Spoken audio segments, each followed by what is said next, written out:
और इस वक्त आपको बता दें कि इजराइल और फिलिस्तीन के जंग के बीच सऊदी अरब के क्राउन प्रिंस ने बड़ा बयान दे दिया है। इसके बाद पूरी दुनिया में तहलका मच गया है। सऊदी अरब के क्राउन प्रिंस मोहम्मद बिन सलमान ने 1967 सीमाओं के साथ एक फिलिस्तीन राज्य की स्थापना की बात की है। मोहम्मद बिन सलमान ने joint summit of the gulf corporation council GCC और association of south east Asian nation यानी एशियन के सम्मेलन को संबोधित करते हुए ये बयान दिया। इस बयान के बाद अब देखते हैं दुनिया की तरफ से क्या रिएक्शन आता है और इजराइल की आगे क्या कार्रवाई होगी। आइए देखते हैं पूरी खबर। हमास और इजराइल के बीच पिछले 17 दिनों से जंग जारी है। इस बीच सऊदी अरब के क्राउन प्रिंस मोहम्मद बिन सलमान ने फिलिस्तीन की हिमायत की है।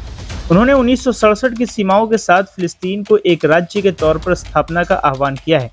शुक्रवार को सलमान खाड़ी सहयोग परिषद और दक्षिण पूर्व एशियाई मुल्कों के संगठन यानी एशियन के शिखर सम्मेलन को संबोधित करते हुए ये बात कही।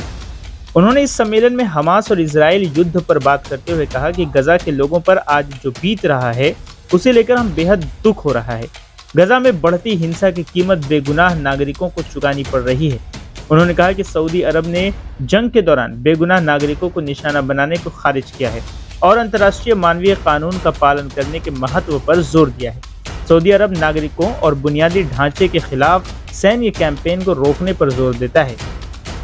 इस सम्मेलन में उन्होंने फिलिस्तीन को राज्य बनाने पर जोर देते हुए कहा कि स्थिरता की वापसी और स्थायी शांति के लिए कोशिशें की जानी चाहिए, तभी जाकर सभी की सुरक्षा और समृद्धि के लिए 1967 की बॉर्डर के भीतर एक फिलिस्तीनी राज्य की स्थापना के लिए उचित समाधान होगा। हमास एक नीति दस्तावेज में सुझाव दिया था कि 1967 में इजराइल ने फिलिस्तीन के जिन इलाकों पर कब्जा किया था उसे फिलिस्तीन को वापस कर दे, लेकिन इजराइल ने इस मांग को एक्सेप्ट नहीं करता है।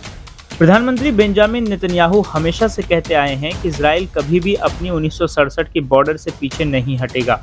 सऊदी अरब के प्रिंस सलमान अपने दुश्मन मुल्क इजराइल के साथ संबंध सामान्यीकरण समझौता करने वाले थे। इस ऐतिहासिक समझौते से पहले हमास ने 7 अक्टूबर को इजराइल पर हमला कर दिया।